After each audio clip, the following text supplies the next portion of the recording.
नमस्कार। हिंदी साधन चैनल में आप सभी का एक बार फिर से हार्दिक स्वागत है।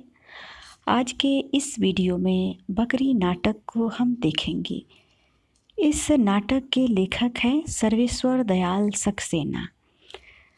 नाटक को देखने से पहले आपको बता दूं, सबसे पहले हम इस नाटक में आए हुए पात्रों पर चर्चा करेंगे, नाटक की समीक्षा और इसके शिल्पगत परिचय से भी अवगत होंगे। तो आइए सर्वेश्वर दयाल सक्सेना द्वारा रचित बकरी नाटक को हम देखते हैं। नाटक के पात्र। बकरी नाटक में कोई पात्र नायक या नायिका नहीं है।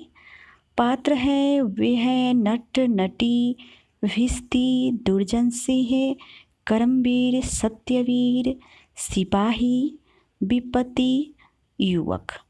सर्वेश्वर दयाल सक्सेना द्वारा रचित बकरी नाटक वर्ष 1974 में प्रकाशित हुआ। नाटक लेखन क्रम में दूसरा और प्रकाशन क्रम में पहला नाटक है। इसे भी याद रखना है, यह नाटक लेखन क्रम में दूसरा और प्रकाशन क्रम में इनका पहला नाटक है। इस नाटक के कारण सर्वेश्वर दयाल सक्सेना जी को नाटक के क्षेत्र में विशेष ख्याति प्राप्त हुई है। बकरी साधारण व्यक्ति की समसामयिक नाटक है। राजनीतिक क्षेत्र के चुनावी योजनाओं, छलावे और हथकंडे सामने आते हैं। अपने कुकर्मों को गांधी जी के सिद्धांत आड़ में किस तरह से राजनीतिज्ञ छुपाते हैं, इसका यथार्थ चित्रण नाटक में दिखता है। बकरी गरीब जनता का प्रतीक है। नाटक की कथा वस्तु 2 अंकों में विभाजित है। अब हम नाटक की समीक्षा की ओर बढ़ चुके हैं। इस नाटक में 3 अंक है, यानी अंक का अर्थ होता है नाटक में दृश्य। नाटक में 3 दृश्य है। प्रत्येक दृश्य के बाद नट नायक की योजना है। प्रत्येक दृश्य के बाद नट जो है वह गाने वाला होता है, जिसके गायन की योजना को इसमें दर्शाया गया है, जिसके माध्यम से आसन्न स्थिति का विश्लेषण किया गया है। साधारण व्यक्ति के शोषण की कथा को परिलक्षित किया गया है।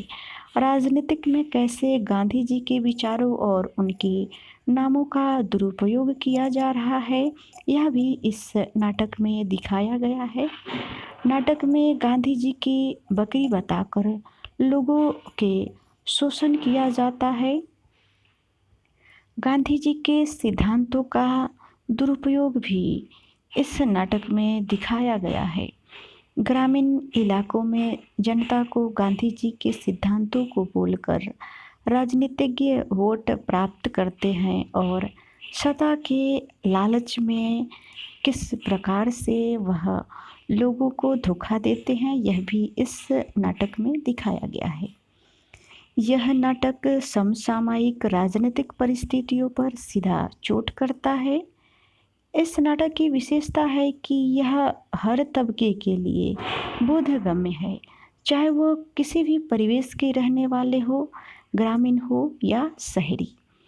नाटक की केंद्र बिंदु ग्रामीण लोगों के भोलेपन और मजबूरी का किस तरह से राजनेता दुरुपयोग कर रहे हैं, यह भी इसके केंद्र बिंदु में दिखाया गया है। बकरी नाटक में बकरी संस्थान, बकरी स्मारक निधि, बकरी सेवा संघ, बकरी शांति प्रतिष्ठान के नाम से हमारी व्यवस्था और सरकारी संस्थानों का निर्माण करके लोगों के साथ छल किया जा रहा है। इस संस्थाओं का निर्माण लोगों के ज़मीन पर अवैध तरह से कब्जा किया जाता है। इन संस्थाओं के तले राजनेता अपनी रोटी सेकते हैं। इन सारी संस्थाओं के माध्यम से गरीब जनता का शोषण किया जाता है। जैसे गांधी जी की बकरी बोलकर विपत्ति की आय का एकमात्र सहारा बकरी को जबरन छीन लिया जाता है। नाटक में एक युवक के द्वारा भ्रष्टाचार का पर्दाफाश करने एवं लोगों को जागरूक करने का प्रयास करता दिखाया गया है। अंत में युवक नारे लगाता हुआ दिखाया गया है और नाटक को एक समाधान की ओर इशारा करता है। अब हम इस नाटक के शिल्पगत परिचय से अवगत होंगे। पात्र योजना की दृष्टि से नाटक में मंत्री, नेता, पुलिस आदि सुविधाभोगी पात्र के रूप में प्रस्तुत हुआ है, जो शोषक और शासक के रूप में भी परिलक्षित है। विपत्ति, युवक आदि शोषित लोगों के प्रतीक है। भाषा की दृष्टि से सरल और जनभाषा है। नाटक की भाषा खरी बोली है। पात्र के स्तर पर ग्रामीण पात्रों की भाषा अवधि मिश्रित है। तो आज हमने इस वीडियो में बकरी नाटक को देखा है। अगले वीडियो में मिलते हैं। तब तक के लिए वीडियो देखने के लिए आप सभी को बहुत बहुत धन्यवाद। अगर आपने अभी तक हिंदी साधन चैनल को सब्सक्राइब नहीं किया है तो सबसे पहले इसे सब्सक्राइब अवश्य कर लें और दोस्तों को भी ज़्यादा से ज़्यादा शेयर करें। धन्यवाद।